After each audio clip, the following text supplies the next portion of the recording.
Hello guys, আমরা দেখিনি কিভাবে চিকেন বল তৈরি করে বিভিন্ন রেস্টুরেন্টে।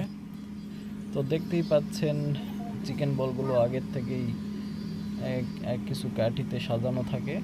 পরিমাণ মতো ইয়েগুলো দিয়ে দিচ্ছে, তারপরে তেলে ছেড়ে দিবে।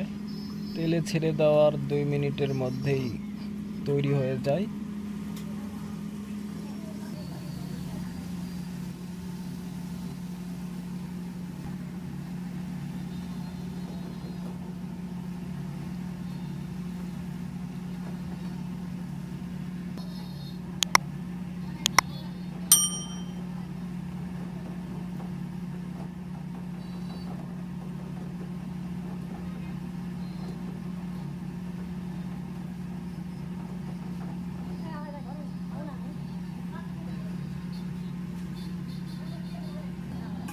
তো দেখতেই পাচ্ছেন এটি কমপ্লিট হয়ে গিয়েছে।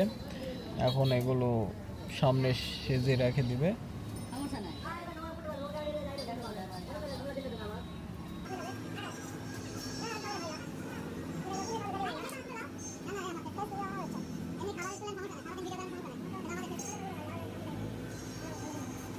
তো গাইস, চিকেন বল খেতে আপনাদের কেমন লাগে অবশ্যই কমেন্টে জানাবেন, এবং এই ধরনের আরও ভিডিও পেতে চ্যানেলটিকে সাবস্ক্রাইব করে পাশে থাকবেন। ধন্যবাদ।